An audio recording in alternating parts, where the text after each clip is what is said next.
தமிழொலி நேயர்களுக்கு வணக்கம். இன்றைய காலை நேர தலைப்புச் செய்திகள். வளமான நாடு அழகான வாழ்க்கை எனும் அரசாங்கத்தின் திட்டத்திற்கு தமது நாடு ஆதரவளிக்கும் என சீனா பிரதமர் லீ சியாங் தெரிவித்துள்ளார். பீஜிங்கில் நேற்று பிற்பகல் ஜனாதிபதி அனுரகுமார திசாநாயக்கவை சந்தித்து கலந்துரையாடிய போதே சீன பிரதமர் இதனை தெரிவித்துள்ளார். இதன்போது ஜனாதிபதி அனுரகுமார திசாநாயக்கவை சீன பிரதமர் லீ சியாங் சிநேகபூர்வமாக வரவேற்றார். மேலும் இலங்கையின் பொருளாதார அபிவிருத்திக்கு சீனா அதிகபட்ச ஆதரவை வழங்கும் என்றும் சீன பிரதமர் லீ சியாங் உறுதியளித்தார். இலங்கையின் சுயாதீன தன்மை, ஆழ்புல ஒருமைப்பாடு மற்றும் இறையாண்மைக்காக சீனா அர்ப்பணிப்புடன் உள்ளது என சீன தேசிய காங்கிரஸ் நிலைக்குழுவின் தலைவர் யாவோ லெஜி தெரிவித்துள்ளார். 4 நாள் உத்தியோகபூர்வ விஜயம் மேற்கொண்டு சீனா சென்றுள்ள ஜனாதிபதி அனுரகுமார திசாநாயக்கவுக்கும் சீன தேசிய காங்கிரஸ் நிலைக்குழுவின் தலைவர் யாவோ லெஜி ஆகியோருக்கும் இடையில் நேற்று காலை நடைபெற்ற சந்திப்பின் போதே அவர் மேற்கண்டவாறு தெரிவித்துள்ளார். இதன்போது ஜனாதிபதி அனுரகுமார திசாநாயக்கவிற்கு சீன தேசிய காங்கிரஸ் நிலைக்குழுவின் தலைவர் சிநேகபூர்வமாக வரவேற்பு அளித்துள்ளார். மேலும் கருத்து தெரிவித்த யாவோ லெஜி, இலங்கையுடன் தொடர்ந்து ஒத்துழைத்து செயற்பட வேண்டும் என்பதே சீன தேசிய காங்கிரசின் எதிர்பார்ப்பாகும் எனவும் குறிப்பிட்டுள்ளார். ஜனாதிபதி தேர்தல் கண்காணிப்பு தொடர்பான இறுதி அறிக்கை பிரதமர் ஹரணி அமரசூரியவிடம் கையளிக்கப்பட்டுள்ளது. குறித்த அறிக்கையை நேற்று ஐரோப்பிய ஒன்றிய தேர்தல் கண்காணிப்பாளர்கள் குழுவின் தலைமை கண்காணிப்பாளர் நாச்சோ சான்சஸ் அமோரினா பிரதமரிடம் கையளித்துள்ளார். இதன்போது எதிர்கால தேர்தல் செயல்முறைகளை மேம்படுத்துவதற்கான முக்கிய பரிந்துரைகள் மற்றும் அவற்றை செயற்படுத்துவதற்கான எதிர்கால நடவடிக்கைகள் குறித்தும் கவனம் செலுத்தப்பட்டுள்ளமை குறிப்பிடத்தக்கது.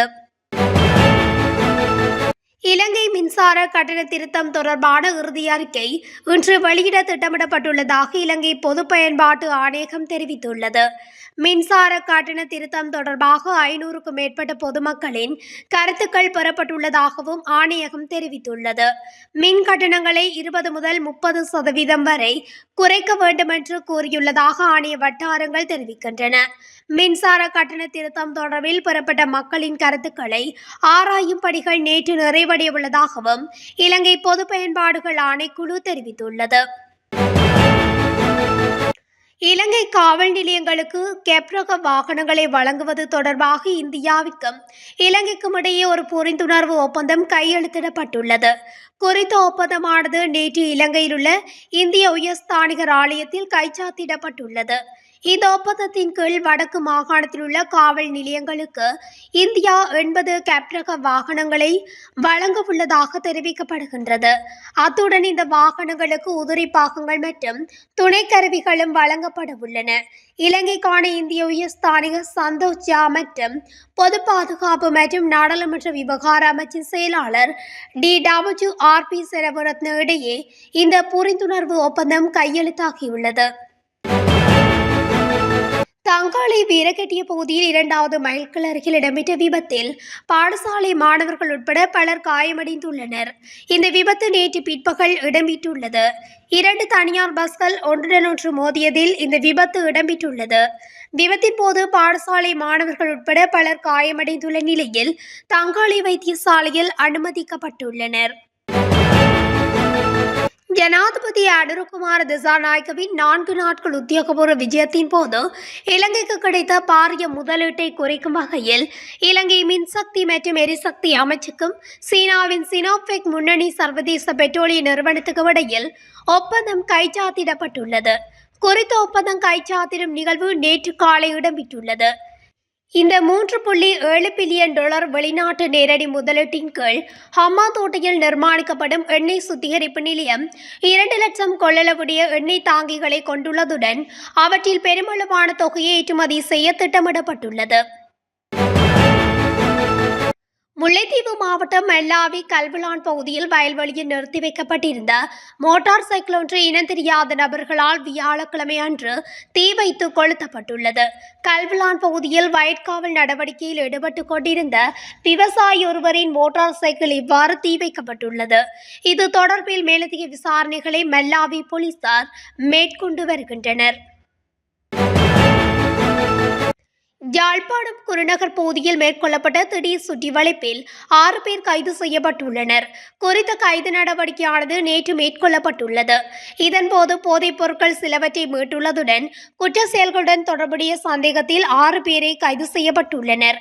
இந்த நிலையில் கைது செய்யப்பட்டவர்களில் ஒருவரை போலீஸ் காவலில் தொடர்ந்து தடுத்து வைக்க நீதிமன்ற அனுமதியை பெற்றுள்ள போலீசார் அவரை தடுத்து வைத்து விசாரணைகளை முன்னெடுத்து வருகின்றனர். இதேவேளை ஏனைய 5 விசாரணைகளின் பின்னர் நீதிமன்றத்தில் முற்படுத்த நடவடிக்கை எடுக்கப்பட்டுள்ளது.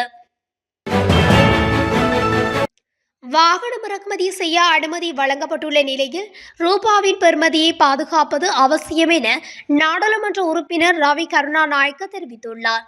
நாட்டிற்கு வாகனங்கள் இறக்குமதி செய்யப்படும் போது ஏற்றுமதியையும் சீராக பேணினால் ரூபாவின் பெறுமதியை பாதுகாத்துக் கொள்ள முடியும். அவ்வாறு இல்லையெனில் நாட்டின் டாலர் கையிருப்பு பாதிக்கப்படும். அது மக்களை மீண்டும் பொருளாதார நெருக்கடிக்குள் கொண்டு செல்லும்.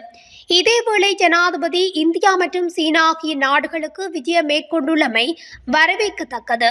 எம்மால் கிணற்று தவளை போல் செயற்பட முடியாது. எனவே ஜனாதிபதி பல நாடுகளுக்கு விஜயம் செய்யவுள்ளதை நாம் வரவேற்கின்றோம். ஏனைய நாடுகளுடன் செய்து கொள்ளும் ஒப்பந்தங்கள் நாட்டின் பொருளாதாரத்தை சீர்படுத்தும் என்றால் அவை வரவேற்கத்தக்கது என குறிப்பிட்டுள்ளார். மட்டக்களப்பு காத்தான்குடி போலீஸ் பிரிவுக்குட்பட்ட கல்லடி மலைமக்கள் வீதியில் உள்ள வீடொன்றினுள் இருந்து ஆணொருவரின் சடலம் அழுகிய நிலையில் மீட்கப்பட்டுள்ளதாக போலீசார் தெரிவித்துள்ளனர். ஏறாவூர் மிச்நகர் பகுதியில் பொது சுகாதார பரிசோதகராக கடமையாற்றி வரும் நபரே இவ்வாறு சடலமாக மீட்கப்பட்டுள்ளார். குறித்த பகுதியில் உள்ள பூட்டப்பட்ட வீட்டிலிருந்து துர்நாற்றம் வந்ததை அறிந்த அயலவர்கள் போலீசாருக்கு தகவல் வழங்கியுள்ளனர். இதனை அடுத்து சம்பவ இடத்திற்கு விரைந்த போலீசார் மற்றும் தடயவியல் போலீசார் தீவிர விசாரணை நடத்தி வருகின்றனர். இலங்கை நிபுணர்களுக்கு புதிய வேலைவாய்ப்புகளை பெற்றுக் கொடுக்க எதிர்பார்ப்பதாக இலங்கைக்கான ஐக்கிய அரபு ராச்சிய தூதுவர் காலித் நாசர் அல் அமேரி தெரிவித்துள்ளார். ஜனாதிபதியின் செயலாளர் நந்திக சனத் குமாரநாயக்க மற்றும் இலங்கைக்கான ஐக்கிய அரபு ராச்சிய தூதுவர் காலித் நாசர் அல் அமேரி ஆகியோர் இடையிலான சந்திப்பு நேற்று காலை ஜனாதிபதி அலுவலகத்தில் நடைபெற்றது. இலங்கைக்கான ஐக்கிய அரபு ராஜ்யத்துக்கும் இடையிலான இருதரப்பு உறவுகளை மேலும் பலப்படுத்தி இலங்கையின் பொருளாதார வளர்ச்சிக்கு தொடர்ந்து ஒத்துழைப்பு வழங்குவதாக இந்த சந்திப்பில் தூதுவர் தெரிவித்துள்ளார். தற்போது ஐக்கிய அரபு ராஜ்யத்தில் சுமார் 1,50,000 இலங்கையர்கள் பணியாற்றுவதாகவும் எதிர்காலத்தில் இந்த வேலைவாய்ப்புகளை மேலும் விரிவுபடுத்தவும் இலங்கை நிபுணர்களுக்கு புதிய வேலைவாய்ப்புகளை பெற்றுக் கொடுக்க எதிர்பார்ப்பதாகவும் காலித் நாசர் அல் அமேரி தெரிவித்துள்ளார். மட்டக்களப்பில் இடம்பெற்ற வீதி விபத்தில் மாற்றுத்திறனாளியான முன்னாள் போராளியொருவர் உயிரிழந்திருப்பதாக போலீசார் தெரிவித்துள்ளனர். குறித்த விபத்தில் கலைவாணி வீதி கர்வாக்கேணியைச் சேர்ந்த 36 வயதான வினோசித் என்பவரே இவ்வாறு உயிரிழந்துள்ளார். நேற்றிரவு மட்டக்களப்பில் இருந்து ஓட்டமாவடி பிரதேசத்தை நோக்கி மோட்டார் சைக்கிளில் வந்தவர்கள் முன்னாள் போராளியை மோதியதில் அவர் சம்பவ இடத்திலேயே உயிரிழந்துள்ளதாக போலீசார் தெரிவித்தனர். இதேவேளை இவரை மோதியவர்கள் சம்பவ இடத்திலேயே மோட்டார் சைக்கிளை கைவிட்டு தப்பியோடியுள்ளனர். நுவரெலியா மாவட்டம் மேல்கொத்மலை நீர்த்தேக்கத்தில் 4 வயது குழந்தையுடன் தாயொருவர் குதித்த சம்பவம் பெரும் பரபரப்பை ஏற்படுத்தியுள்ளது. குறித்த சம்பவத்தில் தாய் உயிருடன் மீட்கப்பட்டுள்ள போதிலும் 4 வயது பிள்ளையை தேடும் பணி தொடர்ந்து இடம்பெற்று வருகின்றது. அக்கரப்பத்தனை எல்பிஎன் தோட்டத்தை பிறப்பிடமாக கொண்ட குறித்த பெண் தலவாக்கலை தெவிசிரிபுர பிரதேசத்தில் வாழ்ந்து வந்துள்ளார். கணவனை விட்டு 7 ஆண்டுகளாக பிரிந்து மற்றொரு நபருடன் வாழ்ந்து வந்த பெண் தனது குழந்தையுடன் நீர்த்தேக்கத்தில் குதித்துள்ளார். சம்பவம் தொடர்பான விசாரணைகளை தலவாக்கலை போலீசார் முன்னெடுத்து வருகின்றனர். குறித்த பெண் நீர்த்தேக்கத்தில் தத்தளித்து கொண்டிருந்ததை பார்த்த பிரதேச மக்கள் அவரை காப்பாற்றி போலீசாரிடம் ஒப்படைத்துள்ளனர். நாட்டில் உள்ள பெரியவர்களிடையே பரவலாக காணப்படும் நீரிழிவு மற்றும் உயர் இரத்த அழுத்தம் என்பன தற்போது சிறுவர்களிடையே அதிகரிக்கும் அபாயம் காணப்படுவதாக சுகாதார அதிகாரிகள் தெரிவிக்கின்றனர். இதுகுறித்து கருத்து தெரிவித்த ஸ்ரீ ஜெயவர்தனபுர மருத்துவ பீடத்தின் குழந்தைகள் மருத்துவத்துறையின் பேராசிரியர் ருவந்தி பெரேரா 12, 14 மற்றும் 16 வயதுக்குட்பட்ட சிறுவர்கள் இவற்றினால் அதிகம் பாதிக்கப்படுகின்றனர். பெற்றோர்கள் தங்கள் சிறுவர்களை இந்த நோய்களில் இருந்து பாதுகாப்பதில் அதிக கவனம் செலுத்த வேண்டும்.